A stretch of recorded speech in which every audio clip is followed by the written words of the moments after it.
Rádio Nova Difusora, o melhor veículo da informação. Muito bom dia, estamos começando pela Rádio Nova Difusora, o programa Eco Bagagens desse sábado, falando sobre o trabalho importante nesse primeiro bloco de uma cooperativa que presta um trabalho voltado com resíduos sólidos. Estou recebendo o Alex, que é diretor da Copermit, vai falar um pouquinho para a gente a respeito da empresa, do trabalho da cooperativa, sobretudo nesse momento de abertura, onde nós sabemos que trabalhos como esse são fundamentais para reestruturação da sociedade e organização. Alex, muito bom dia, seja bem-vindo. Muito bom dia, muito obrigado. Gratidão por nos permitir falar um pouquinho do nosso importante trabalho para a sociedade. E eu queria apontar que você falou uma coisa muito importante, que pode ser, né, bobinho ou detalhezinho, mas você diz assim, empresa, uma cooperativa. Uma cooperativa é empresa. Embora ela tenha toda uma legislação diferente, mas ela paga impostos como qualquer outra empresa. Até mais, né? Até mais. E é comum as pessoas confundirem cooperativa com alguma organização não governamental ou alguma associação que não é. Eu digo até se fosse para a questão de impostos, seria muito mais empresa que muitas que estão por aí, né? Exatamente. Fazendo uma comparação quantitativa, né? Então, muito obrigado por esse detalhezinho que me deu uma oportunidade de tentar, né, dizer para as pessoas. Cooperativa é uma empresa. A diferença é que o resultado econômico tem que ser revertido para a sociedade, né, e para o sócio. É a diferença. Há quanto tempo existe a Copermit? Nós vamos fazer 12 anos no mercado. Vocês atuam em São Paulo, Grande São Paulo? Toda a Grande São Paulo. Nós temos uma matriz que é exclusiva para reciclar eletroeletrônicos e temos uma filial que é exclusiva para recicláveis secos, né? Que são recicláveis secos, né? Que o pessoal não está muito acostumado.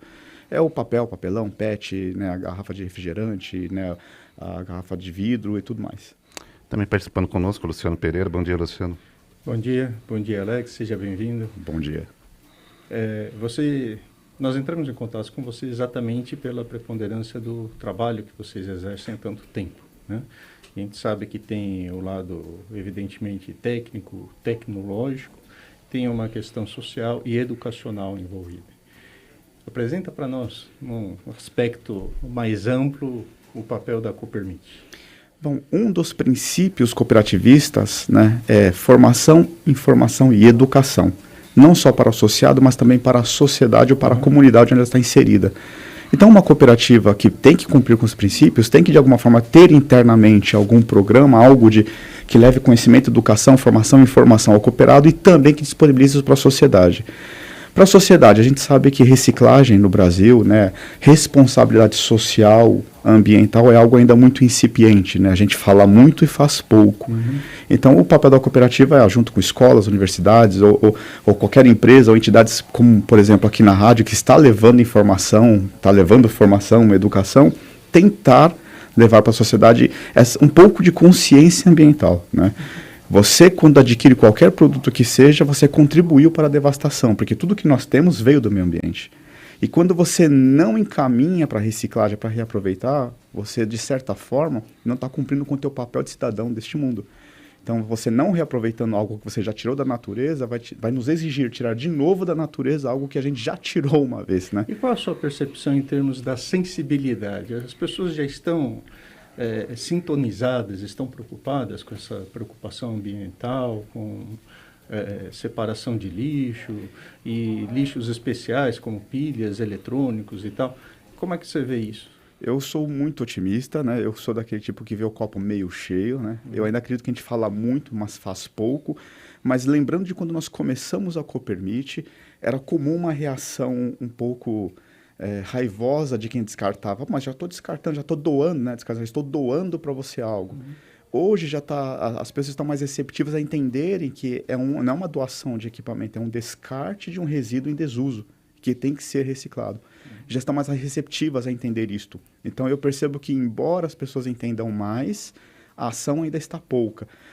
Mas eu não diria que é só do cidadão, não. A minha leitura é que, independente, todos os campos da sociedade brasileira estão aquém do que nós deveríamos. Alex, o poder público, empresa, cidadão. Eu entendo da seguinte maneira. Eu acho que, quando a gente fala de meio ambiente, existe uma grande hipocrisia que é inserida no egoísmo e na prepotência do ser humano. Primeiro, você, como qualquer pessoa, você, qualquer ser humano, sem 5 minutos sem respiração do oxigênio, a gente não vive. Então, a base de qualquer religião, de qualquer formação educacional, de qualquer formação de trabalho, deveria preservar o elemento mais precioso da vida. Sem isso não existe vida.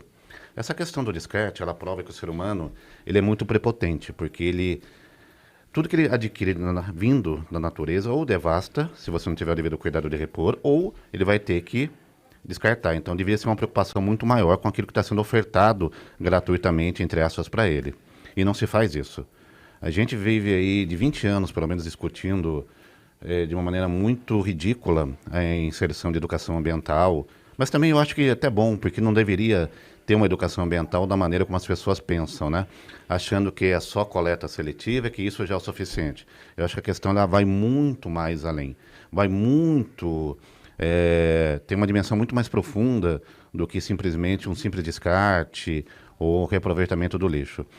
Nessa questão da cooperativa, o trabalho inserido de você reaproveitar os resíduos, de você reciclar, você de verdade vê, de uma maneira real, sem otimismo, que as pessoas ali estão se reciclando da maneira delas pensarem e entender a relação dela com o meio ambiente?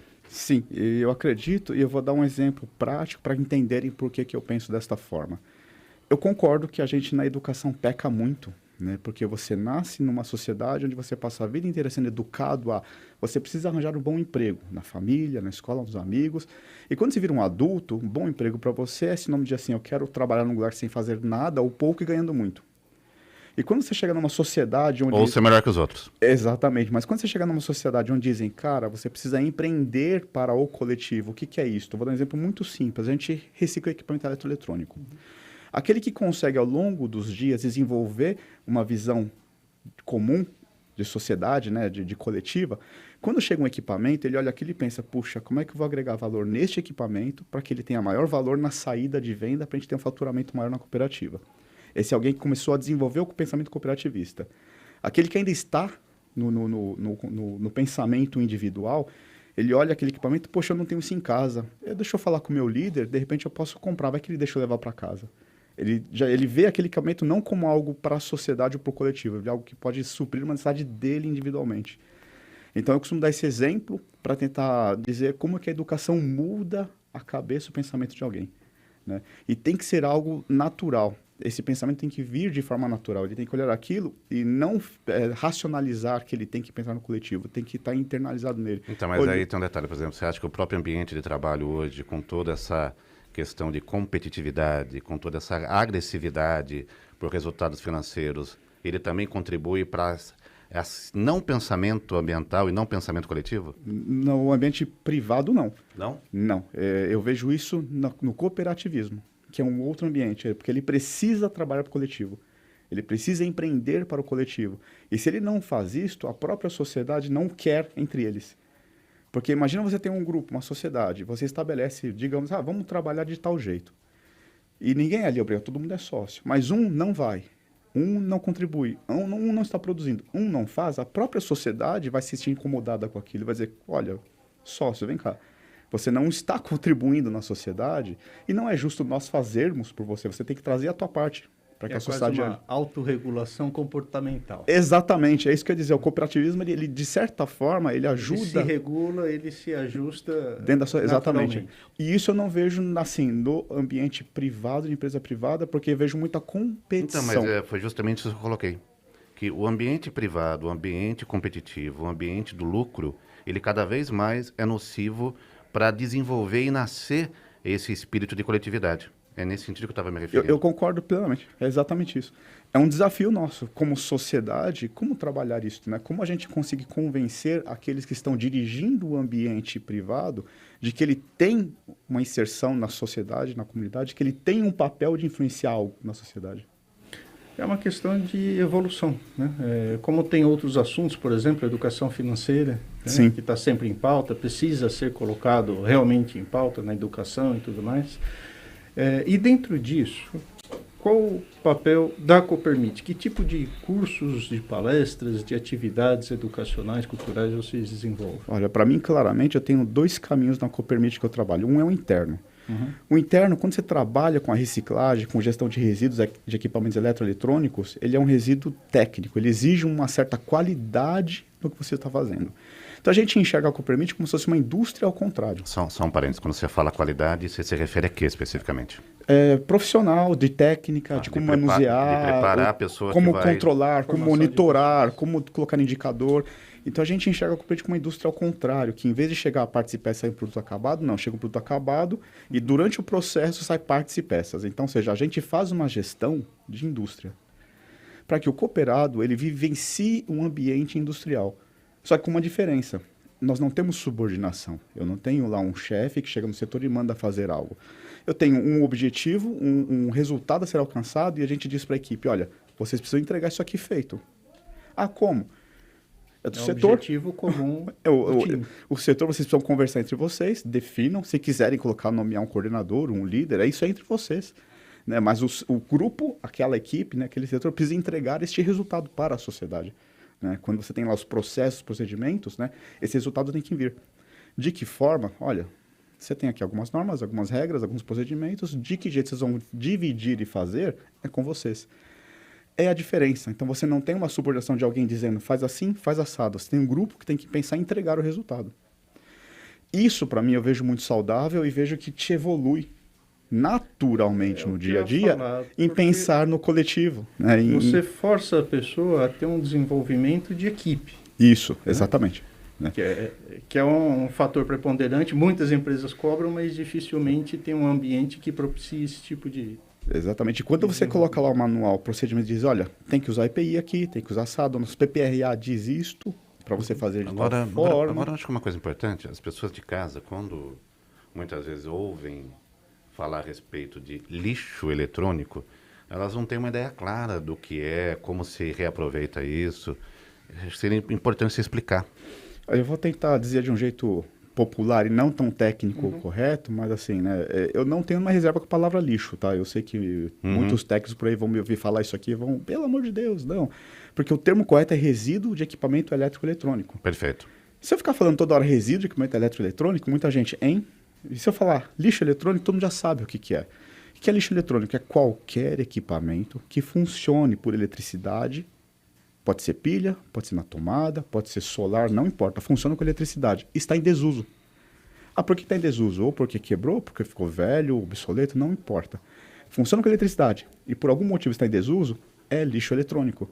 E ele tem que ser reciclado, porque ele é composto de matéria-prima que veio da natureza e você consegue reaproveitar. O que você reaproveita geralmente? Basicamente, quando você faz uma manufatura reversa, que é a desmontagem de um equipamento, você vai ter partes ferrosas, partes não ferrosas, partes plásticas, muito pouco vidro, alguma coisa de papel, papelão. Ou seja, em tese, você tem os mesmos materiais que você teria numa reciclagem comum, normal. Com alguma diferença. Alguns metais são pesados, eles são contaminantes no eletrônico. É por isso que ele exige um controle muito maior, que não é qualquer lugar que faz tratamento. Você até consegue tirar algum valor da reciclagem, mas para saber o que separar, como separar e para onde mandar. E para onde mandar, essa empresa tem que ter licença de operação, maquinário, tecnologia para fazer aquele tipo de tratamento específico. A gente, infelizmente, no Brasil, não vejo tecnologia para fazer essa mineração de metais nobres e raros que tem, né? É um mito, todo mundo acha que no eletrônico tem ouro, não é. Tem essa ideia, né? É muito pouco, você precisa de muitas e muitas toneladas. Uma tirinha só, né? Exatamente, você precisa de muitas toneladas de resíduo, né? Tanto é que no mundo inteiro são poucas refinarias que fazem isso. E essas poucas refinarias precisam importar de vários países para ter um volume para fazer. O cobre também, né? E eu costumo dizer que a gente continua sendo explorado como se tivesse sido descoberto agora. O nosso ouro está saindo do Brasil. De que forma? No resíduo. Grande parte do nosso resíduo que a gente separa é exportado porque a tecnologia está lá fora. Para onde? Para a China? Geralmente Japão, né? Japão? Japão, Bélgica, Alemanha, Itália, Estados Unidos, né? Sim, China, eu acredito que está crescendo. O Japão é o que tem a maior gama de reciclagem que existe, né? Sim, eu sou suspeito para falar do Japão porque eu sou muito encantado com a sociedade deles, né? Para ter uma ideia, no Japão, todo mundo que descarta equipamento eletrônico lá, eles pagam duas taxas. Uma taxa eles pagam que é o transporte do resíduo, do equipamento, e a segunda taxa que é quem faz o trabalho de desmontar. Ou seja, é um serviço que o próprio consumidor paga para que seja desmontado. Já existe essa cultura e você sabe do compromisso e da importância disso. Exatamente. Então, eu sou muito encantado com a sociedade japonesa, mas também eles são uma sociedade milenar, né? A gente, comparado com o Japão, somos criancinhas, né? A gente tem muito o que aprender.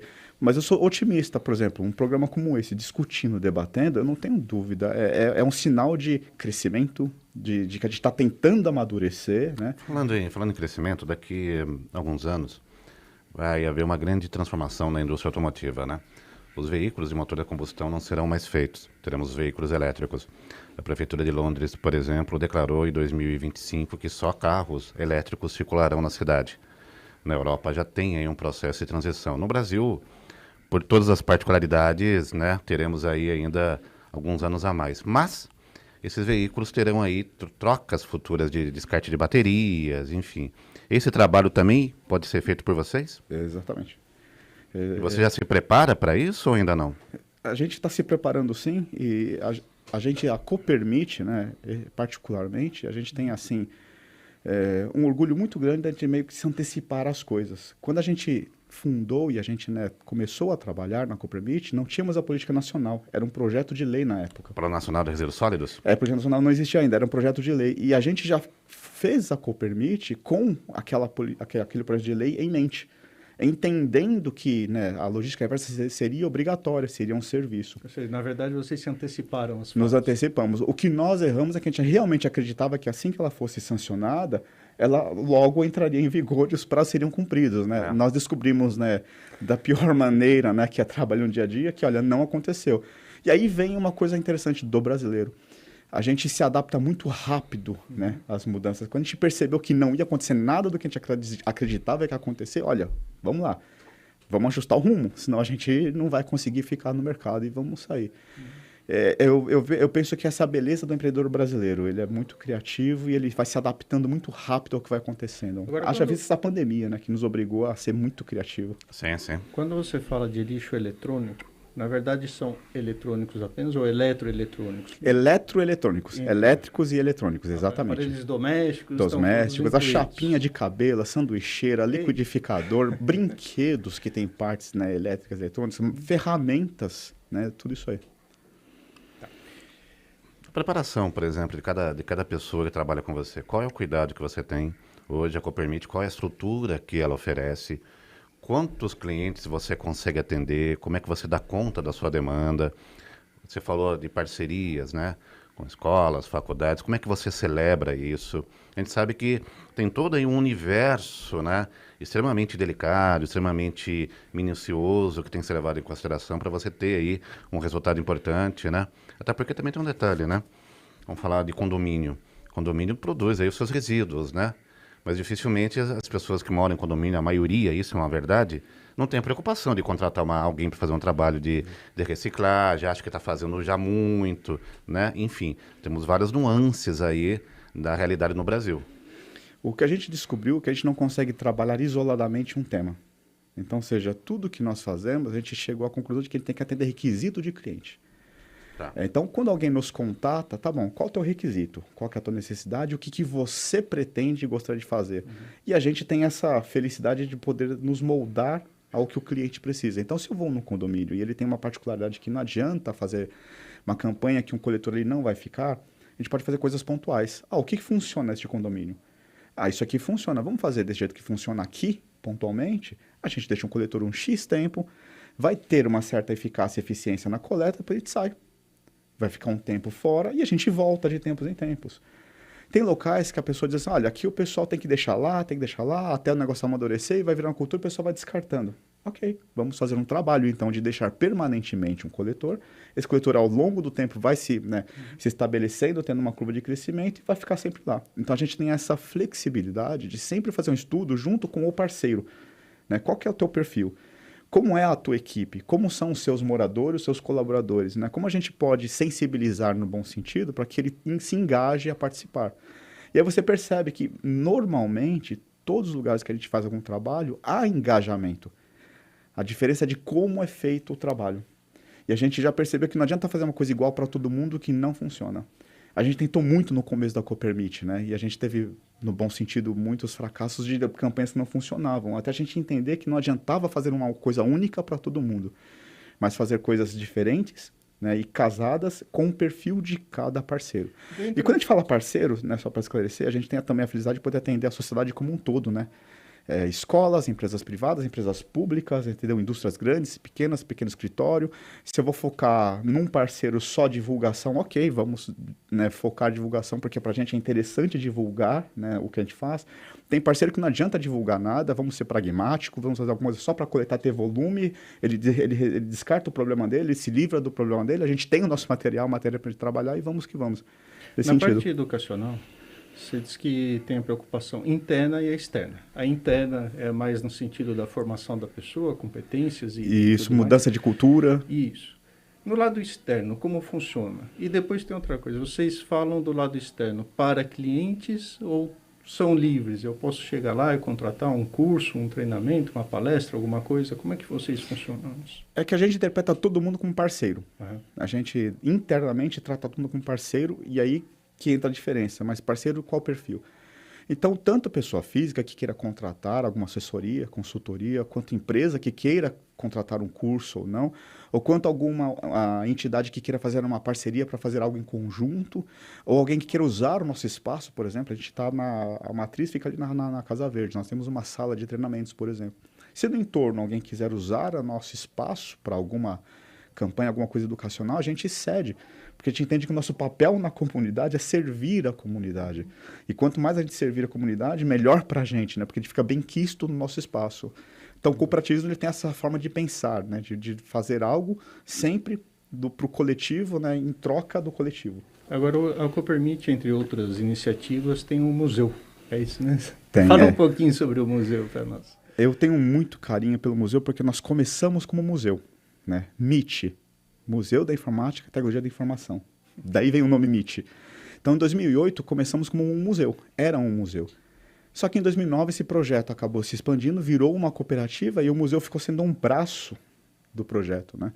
Hoje nós temos mais ou menos 2.000 peças de acervo, né, do museu. A gente já faz exposições itinerantes. De repente, a gente faz uma parceria com algum parceiro que vai fazer algum evento, a gente expõe parte do acervo ali. A gente pode expor focado em games, focado em rádio, focado em TV, né, focado em games, por exemplo, em brinquedos, né, em áudio e vídeo. Então, tudo isso a gente tem, né? Ou seja, é um excelente espaço para as escolas fazerem uma excursão com as crianças e com mostrar certeza. A importância. E eu vou um pouco mais além. É um ótimo espaço para entender por que somos assim hoje. Em Botucatu, existe ali um campus da Unesp, na fazenda chamada Lajeado. E ali você tem um espaço que tem um convênio com o município, onde tem a sala do meio ambiente. Então, todas as escolas do município, uma vez por semana, elas vão até o local para poder ter a vivência da educação ambiental. Essas parcerias, elas são muito interessantes, né? Pena que no Brasil é muito raro alguém realmente reter, poucos realmente aproveitam essa experiência. Se nós fôssemos desenvolver hoje um modelo de educação ambiental nas escolas, dentro da sua experiência com a Copermit, quais os pontos que você trabalharia? Eu já trabalhamos isso porque, assim, você tocou num ponto que para mim é muito sensível. Na nossa sociedade, no Brasil, o que eu percebo, quando se fala em parceria, normalmente é uma disputa para ver quem ganha mais. E a nossa leitura de parceria é o seguinte, olha, parceria é ambos ganham ou ambos fazem o que é possível para cada um. Então, quando a gente faz uma parceria, a gente é muito transparente onde a gente pode ir e onde não. Olha, eu posso ir até aqui porque eu tenho condições. Aqui eu não tenho mais condições, porque eu não posso investir aqui. E a gente escuta muito isso, mas a gente tem uma marca muito boa para você, né? Você fazendo isso aqui, investindo, vai ser muito bom para a tua marca ter o nome. E eu respondo, olha, eu entendo o que você está dizendo para mim, mas a cada real que eu invisto aqui, esperando, na expectativa de ter um retorno por causa da tua marca, eu tiro do bolso do meu cooperado que ele precisa ter comida na mesa. Então, eu digo, eu não posso, me desculpe, me perdoe. Eu não tenho condições financeiras de fazer esse tipo de investimento. Eu posso trabalhar até aqui. O que você pode fazer até onde você pode é que não lhe atrapalhe. Então, a nossa visão de parceria é isto, né? Onde cada um pode ir sem que se prejudique. Assim, eu tenho muita dificuldade porque normalmente as parcerias, quando a gente começa a discutir, tem muito esse viés no começo. A impressão que eu tenho é de que alguém quer levar vantagem no final Não, das mas na contas. verdade não é impressão, né? No Brasil você tem isso, né? É. A maioria das coisas, as pessoas querem levar vantagem, sim. E elas são Exatamente. extremamente ferozes nisso, né? Querem levar vantagem, tirar de você, Então- impor a vontade delas, né? Sugar. Aí eu acredito que a técnica a gente já usa mesmo, que é da transparência, de dizer a verdade. Olha, eu não tenho perna, desculpa. Ah, pô, mas vocês não estão tanto tempo no mercado? Estamos, realmente. Ah, não é o nome Copermit? Vocês não são referência? Sim, graças a Deus somos aquela pelo trabalho. questão Mas... de trabalhar em equipe, em time, né? E às vezes até, dependendo do parceiro, ele até fica um pouco, poxa, mas é minha marca. Não, mas eu não estou falando mal da tua marca. Eu reconheço que a tua marca traz um valor agregado na parceria, não tenho a mínima dúvida, eu digo, não tenho a mínima dúvida. É que, de verdade, eu não estou em condições de fazer o que você está esperando neste caminho. Eu posso fazer assim, se você acha que atende, a gente vai. Ou Mas seja, não é reciclável. Não. Mas eu sou muito otimista porque a gente, ao longo desses anos, eu percebo que, assim, hoje está ficando um pouco mais fácil você colocar isso, a pessoa entender, né? Ainda está barrando um pouco no nível superior, porque com quem você negocia, ele entende, ele, poxa, entendi. Vamos ver o que nós podemos fazer, é que não depende de mim, eu não tomo a decisão. E aí quem toma decisão aqui não viu, não participou da conversa, está só, né, vendo o número, papel, ele vai barrar, ele vai dizer não, porque ele viu o número para ele, não dá para ele essa sensação de que ganhei. Luciano, pergunta final para o Alex. Alex, na verdade eu queria deixar o espaço para você, para outras oportunidades. Eu acho que assuntos não faltam e a gente tem o propósito exatamente de cultuar isso na sociedade, né? Qual mensagem você deixaria aos nossos ouvintes aí, numa questão mais de consciência e aquela visão, como você citou, dos japoneses, né? Que você sabe da importância e tem que ir lá e investir, não é um gasto, é uma necessidade. Eu diria que eu tenho 2 recados, né? Para a sociedade como um todo, olha, respira fundo, para um pouquinho e pensa, você quando comprou, contribuiu para a devastação. Então, o mínimo que você pode fazer é se preocupar com o descarte. A gente já faz isso como consumidor. A gente pesquisa fornecedor, pesquisa produto, né, antes de comprar. Por que não fazer o mesmo antes de descartar? Por que não pesquisar onde, como, de que jeito, de que forma? A gente já tem um hábito num lado, vamos fazer para o outro lado também. E para aqueles que estão trabalhando com a educação, com a reciclagem, ou prestando serviços, né, não desiste não. A luta é árdua no Brasil, mas... Como eu comparei com o Japão, a gente é bebezinho, então não pode desistir. A gente vai chegar lá se a gente não desistir e cada um que tiver, né, a rádio, não desista, né, continue levando informação, continue esclarecendo, né, o ouvinte, né, não desista, por mais difícil que seja, porque é assim que a gente vai, de certa forma, melhorando gradativamente e a gente vai chegar lá. A gente vai ser uma sociedade bastante evoluída. E melhora todo mundo, né? Exatamente. A cultura, a economia e, logicamente, o ambiente. Exatamente. E aí eu acredito que graças àqueles que não desistirão dessa luta árdua, né, de fazer do Brasil uma sociedade melhor. Eu acho que isso é uma coisa de natureza, né? As pessoas, elas têm aí determinadas naturezas e cabe a elas ou não entenderem, né, qual o chamado que elas vão atender. Eu não sei se você sabe, o Eco Bagagens também é um programa de TV. Na verdade, ele é mais TV do que rádio, né? No programa de TV a gente aborda, conforme o tema, 5 ou 6 matérias diferentes daquele mesmo assunto. Porque, na verdade, nós temos várias interpretações e tudo se alinha, né, de certa forma. Muitas coisas estão interligadas, não só nessa visão limitada que às vezes as pessoas tendem a achar que uma coisa é distinta da outra. Não é. Elas não são. Perfeito. Né? Agora, um ponto importante, só para finalizar aqui, eu acho que cabe muito bem essa reflexão que você coloca de pessoas que tentam pegar o seu trabalho e tirar proveito. Isso é uma coisa muito séria no Brasil que pouca gente fala e existe uma grande manipulação, uma grande ferocidade em se lucrar com o trabalho honesto dos outros, em tirar proveito. Então esse é um ponto que deve ser observado sim. Que muitas coisas no que tange, não só a educação ambiental, mas em vários segmentos acontecem por causa disso, dessa mania. Não é só brasileiro, não. Eu trabalho no mercado internacional também. Chinês tem isso, africano tem isso, enfim, pessoas que querem lucrar e às vezes o negócio não acontece pelo egoísmo e pela ganância. Alex, eu quero agradecer a sua participação, muito obrigado. No finalzinho só deixa o contato da Copermit para quem quiser acessar vocês. O nosso website é www.coopermit.com.br, nosso telefone é né, São Paulo, né, DDD 11 36660849. E nosso e-mail de contato também é contato@coopermit.com.br. E gratidão por nos permitir falar um pouquinho desse nosso trabalho, que eu sou apaixonado por ele. Lembrando, pessoal, que Coopermit com I no final. Com I no final, exatamente. Cooper de cooperativa, MIT de MIT de Tatuí. Tá bom. Muito obrigado, Alex. Gratidão.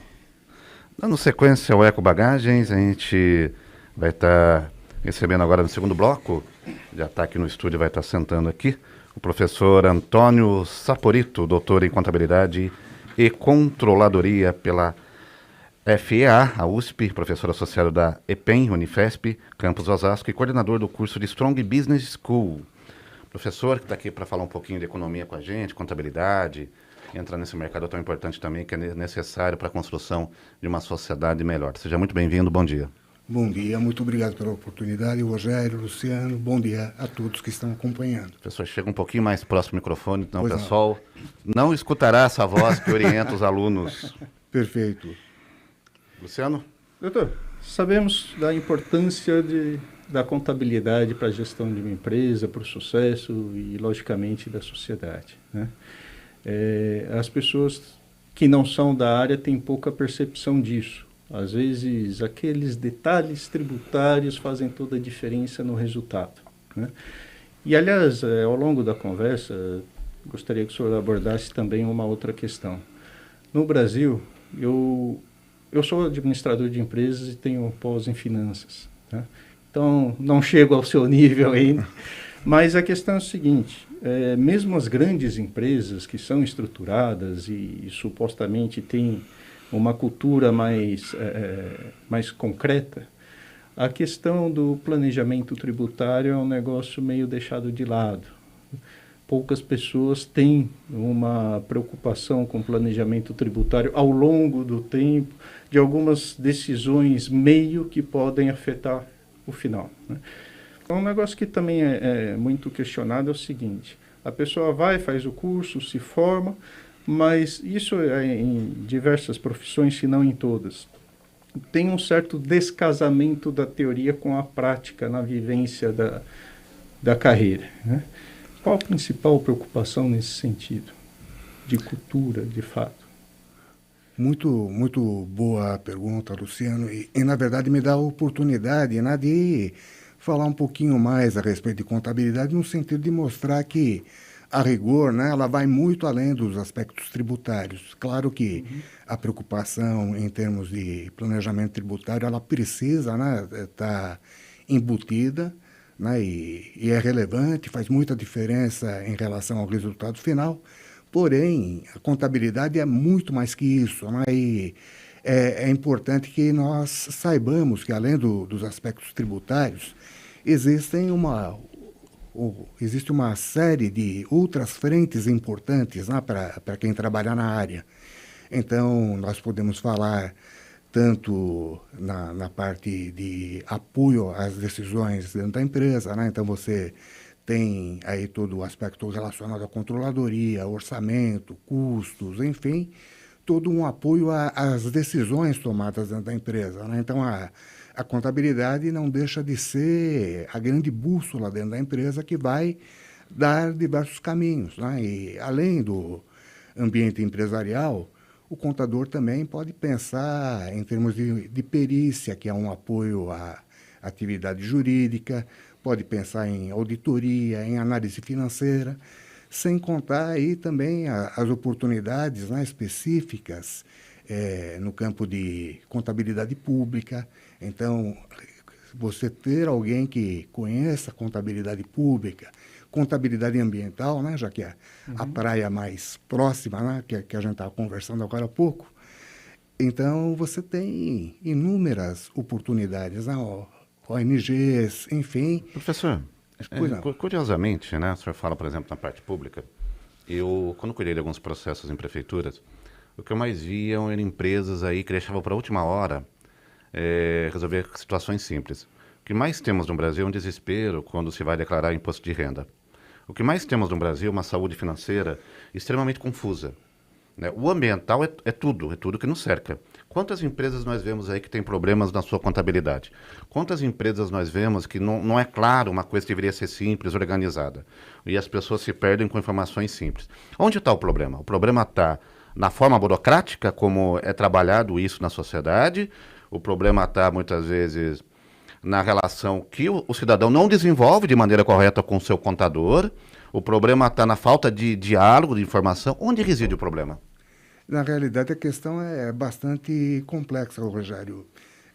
De fato, a legislação ela é muito confusa, muito ampla, né? E você tem vários poderes, né?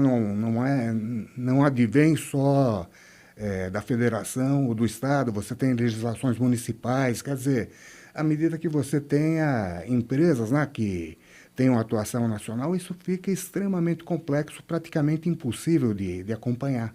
Então, no dia a dia, é normal que hajam erros, né? Hajam situações em que a pessoa, embora tenha toda a boa vontade, acaba falhando, né? Até pelo excesso de mudanças que são feitas. É praticamente impossível hoje você acompanhar isso para e passo, né? Então, nós temos aí um fator extremamente importante, que é um apontamento. O que sempre se discutiu no Brasil, apesar de sempre se negar, né? Nós necessitamos de uma reforma tributária, como também necessitamos de uma reforma no nosso Código Ambiental, trabalhista que está sendo feita, penal, então, que desde a década de 40 vigora. Temos vários pontos aí que confundem e acabam, entre aspas, embolando o meio de campo no geral. Porque você citou um ponto extremamente importante. São várias interpretações do mesmo assunto, né? Não é uma coisa clara, objetiva, né? Tangível, né? Isso realmente é um mal enorme, né? Sem dúvida. Acaba fazendo com que você não tenha transparência, né, em relação às regras e você não se sinta confortável em relação a saber se, de fato, você está entregando o que precisa, né, em termos de se manter em ordem com a lei. Então, de fato, uma reforma tributária, entre as outras tantas reformas, são promessas aí que vêm sendo feitas há décadas aí, acabam não saindo do papel. Antes de nascermos já existia essa promessa. Sim. Faz um tempinho já. Acredito eu que daqui a 2 encarnações, quando estivermos novamente aqui, escutaremos alguma coisa. Espero que sim. Doutor, em termos de carreira, a contabilidade pública, a quem interessa ou a quem seria recomendável um curso desse? Para aquelas pessoas que tenham interesse em trabalhar em prefeituras, né, em órgãos de Estado, em autarquias. Enfim, é uma oportunidade bem interessante, porque é um tipo de contabilidade diferente da usual, né? Então, a contabilidade tem essa característica. Você é um contador experiente numa indústria. Vai dar certo num banco? Não, é totalmente diferente. Numa seguradora, o plano de contas também é diferente. Então, no caso da contabilidade pública, o que vai ocorrer? Também existem aí regras específicas, né? Planos de contas específicos, é algo bastante diferenciado e complexo. E aplicável justamente ao poder público. Enfim, existe um campo bem interessante de atuação e que pouca gente ainda domina. Agora, você acha que seria interessante também, na medida do possível, tornar isso mais amplo, mais acessível, de modo a propiciar um debate público, ou um think tank, né, um tanque de pensamento, onde você debate questões tributárias, principalmente no Brasil, com um sistema tão complexo e caro, né? Caro tanto do ponto de vista econômico como operacional, a gente sabe. Você não acha que falta um pouco de entendimento para a gente também melhorar esse ambiente? Claro, sem dúvida. A aproximação, né, de quem pode transmitir as informações para quem se interessa por elas, né, precisa ser feito, precisa existir um contato maior entre as partes, né, se fazer esse meio de campo e fazer chegar a informação a quem precisa. Então, de fato, não só nessa área, né, mas em tantas outras, esse caminho tem que ser Até para o melhor seu percorrido. exercício de cidadania, né? Por exemplo, não adianta você acessar a transparência e ver as contas lá se você não tem capacidade de interpretação dos números em termos de gestão. Não, mas é feito para isso. Não, é feito para isso. Não, mas justamente Não, isso não, é feito para isso. essa barreira que a gente tem que não, quebrar. É feito para isso. Não adianta você a gente falar uma coisa aqui que não seja verdade. Existem os sites de transparências públicas para as pessoas não entenderem. É verdade. A verdade é essa. Então, Por mas que a que gente você quer tem fazer isso? entender. Então, mas isso não, é assim. Enquanto as pessoas estiverem preocupadas em discutirem coisas aí totalmente fora do contexto, não vai avançar. Primeiro assim, qualquer gestão pública, para ela ser séria e honesta, quando ela assume, ela tem que contratar uma auditoria. Ela tem que fazer uma auditoria. Essa é a prerrogativa básica, certo? Não adianta, por exemplo, eu assumir uma prefeitura, assumir uma empresa, se eu não contrato uma auditoria para poder falar, olha, é isso que está errado, aconteceu isso, tal. Ninguém faz isso, né? A lei, o instrumento legal hoje, o direito administrativo ou o direito público, ele faz o quê? Ele permite que você tenha referendo, plebiscito, algumas prerrogativas que fazem o cidadão participar. Então, assim, o que o Brasil criou? Você cria sites, tá lá, transparência, tá lá, daí você tem um monte de coisa que ninguém entende. Então, assim, isso é um grande engodo. Esse é o ponto. Entendeu? Isso é um grande engodo. E as pessoas, questão. assim, ficam tão preocupadas em discutir coisas que não tem nada a ver, não tem nenhuma relação, não traz nenhum benefício para a vida delas, que elas não conseguem ver no município delas o que é feito com o dinheiro público. Onde é gasto o dinheiro público, o que é um orçamento, o que é orçamento participativo, entendeu? Pois é, a ideia é exatamente sensibilizar esse tipo de análise, né? Que a pessoa tenha realmente um mínimo de capacidade de interpretação. Sim, Até aproveitando a pergunta dele, eu queria que o senhor emendasse, me explicasse para a gente, dentro do curso de economia que o senhor profere, quais são os temas trabalhados, como que o senhor trabalha isso na graduação, na pós-graduação, para a gente também entender. Na realidade, eu sou mais voltado a ciências contábeis, né? E a grade do curso, como um todo, ela contempla, né, uma série de disciplinas técnicas mais voltadas à contabilidade mesmo, né, mas também é cercada de tantas outras, né, que têm funções importantes também complementares. Então, que nós precisamos entender hoje, né, que não basta eu aprofundar somente na área contábil como um todo. Eu preciso ter todo um entorno que funcione bem.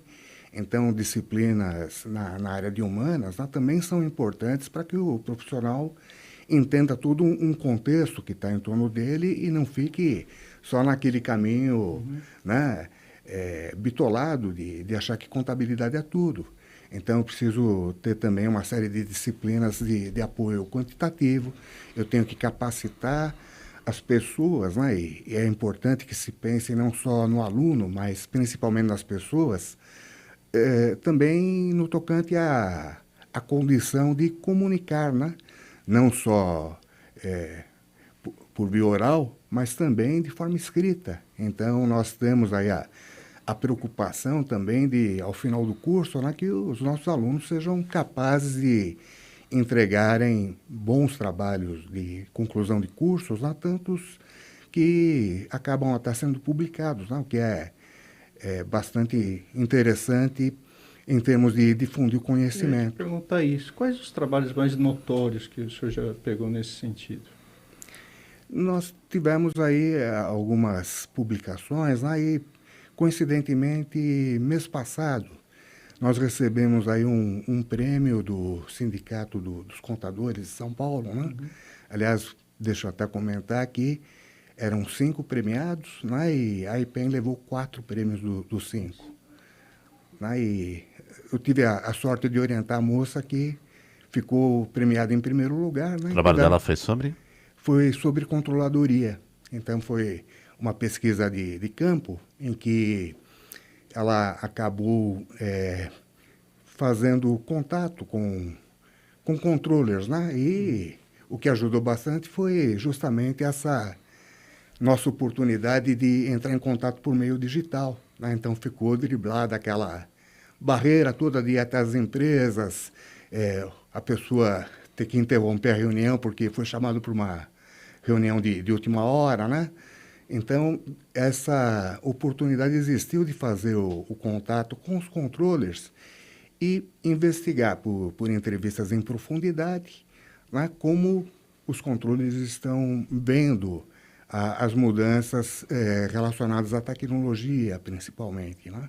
Qual a visão deles? Quer dizer, deu um trabalho enorme para a moça que acabou fazendo 16 entrevistas, né, muito longas, transcrevendo tudo e capturando lá os detalhes mais importantes que fizeram chegar às conclusões, né, de qual a visão atual desse pessoal.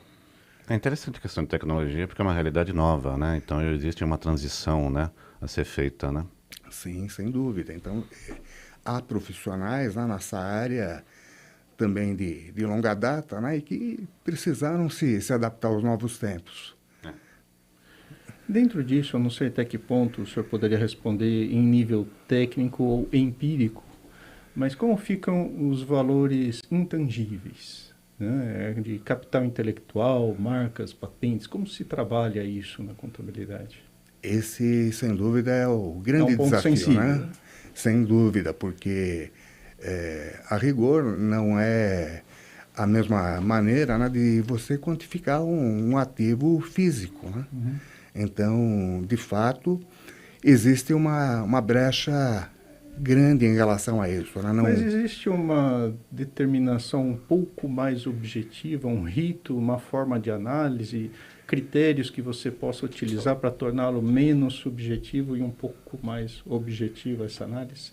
Sim, você tem determinações, né, que você tem regras, inclusive internacionais, né, nesse sentido, de fazer uma avaliação objetiva, mas aonde de fato reside o problema, né? Tantas vezes essa avaliação é muito aquém, né, do que realmente vale, né? Então, quanto vale uma marca Coca-Cola, né?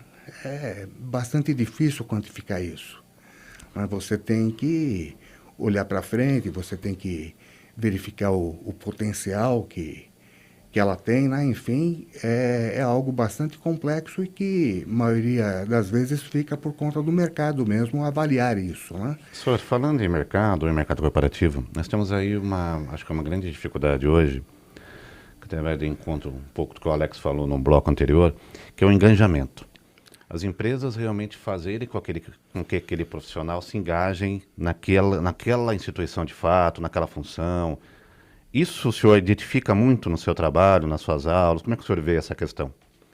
Sim, a pergunta é bem interessante, né? Porque, na realidade, eu vejo a função do empresariado muito importante em relação a fazer com que as pessoas se desenvolvam também, né? Que as pessoas se sintam cada vez mais parte da organização e não meramente um utensílio, né? Então, que nós observamos bastante, né, que quando uma empresa, por exemplo, no nosso caso específico, pede por um estágio, é importante que esse estágio, de fato, cumpra, né, com a evolução do nosso aluno e não sirva somente como um meio de baratear a mão de obra, né? Então, cabe ao supervisor de estágio justamente fazer esse acompanhamento, né? Fazer com que o estágio sirva para a evolução do aluno. É o que nós falamos também no bloco anterior, a questão cultural, né? Quer dizer,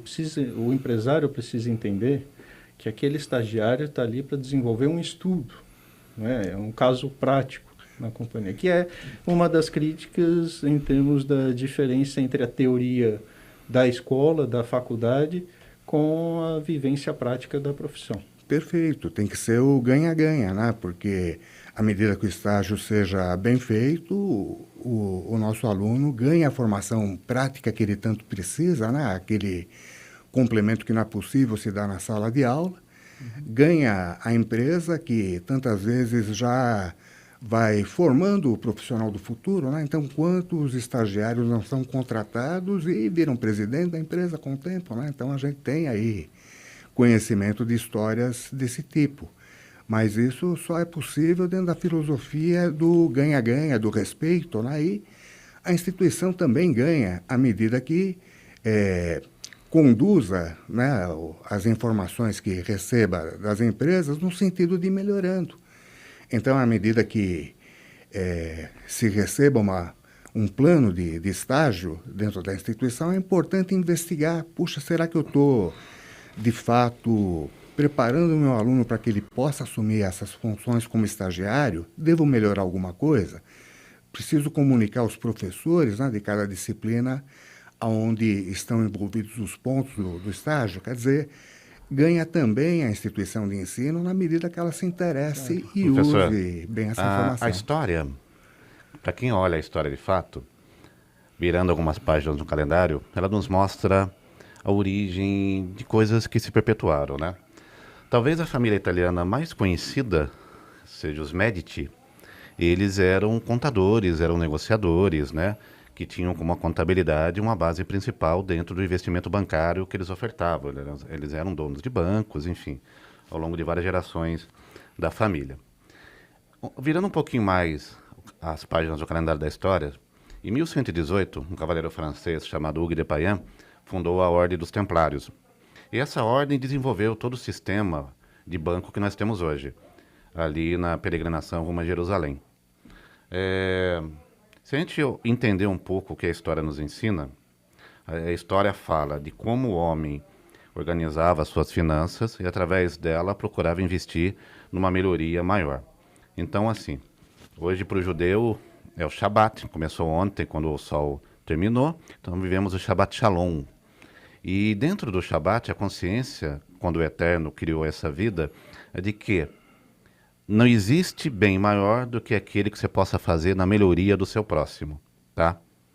Então, assim, dinheiro, ele é uma ferramenta importantíssima para melhorar o próximo também. No Brasil, esquece isso. No Brasil, as pessoas pisam nas outras, são arrogantes. Lógico, tem muita gente boa, tem. Mas eu falo isso com propriedade porque é a grande verdade. As pessoas querem tirar vantagem, tá? Quando você fala, por exemplo, em melhorar uma empresa, tem que melhorar a pessoa, tem que investir, não é só o lucro, né? A gente vive uma terra onde é lucro desenfreado, em cima de desenfreado, esquece da contrapartida social, esquece de investir naquela pessoa que amanhã pode ser um diretor melhor, pode ser um empreendedor melhor, enfim. O que eu quero dizer com tudo isso? A origem, propriamente, daquilo que é o bem, tem um valor espiritual por trás, tem um valor moral por trás.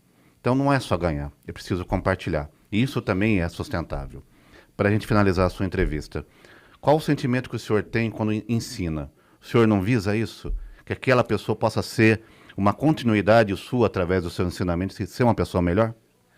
Sem dúvida, é por aí mesmo, né? Então, a grande satisfação de quem está no ensino é ter esse acompanhamento, né? Verificar a melhoria das pessoas, né? Então, a cada vez que eu abro lá o meu LinkedIn, né? E vejo que meu ex-aluno foi promovido, tá se dando bem, né? Tá com sucesso na carreira, aquilo me dá uma alegria imensa, né? Eu, de certa forma, participei um pouquinho do sucesso dessa pessoa. Então, colaborou muito, com certeza. De fato, isso não tem preço, né? É claro que todos precisamos nos sustentar, ganhar nossa parte, né, em dinheiro. E aquela parte que a gente falou da contabilidade gerencial, ou seja, claro, todos os departamentos são importantes para a empresa funcionar, mas o papel da contabilidade gerencial é exatamente dar suporte à tomada de decisões, né? Ou seja, uma boa contabilidade faz diferença na saúde financeira do negócio. Sem dúvida, a contabilidade gerencial é a contabilidade sob encomenda, né? Então, é você tirar o proveito da informação contábil no sentido de fazer relatórios adequados para cada decisão específica. E o que é importante nisso? Que as pessoas que trabalhem nisso também dominem outras áreas de conhecimento, né? Então, cada vez é mais importante que o profissional seja multidisciplinar. Não adianta só entender de contabilidade, de custos, né? Precisa ter um certo domínio de métodos quantitativos, de economia, de tributação, de direito, enfim, uma formação mais ampla, né? É o que a gente busca. Então, essa área de contabilidade gerencial, controladoria, né, são exatamente trabalhos nesse sentido, né? Que são trabalhos nobres, bem remunerados e trazem muita satisfação. Professor, eu quero agradecer a sua participação. Muito obrigado pela presença aqui conosco. Sou eu quem agradece também. Foi um enorme prazer estar com vocês. Obrigado, seja convidado a outras oportunidades e o Ecobagagem está à disposição de vocês. Será um prazer, sempre que quiserem estarei por aqui. Bom, ponto final do programa Ecobagagens esse sábado. Deixo aqui um abraço a todo mundo que acompanhou e desejo um ótimo final de semana. Daqui a pouco tem um programa do Elias Prestes, Companhia de Negócios. Obrigado.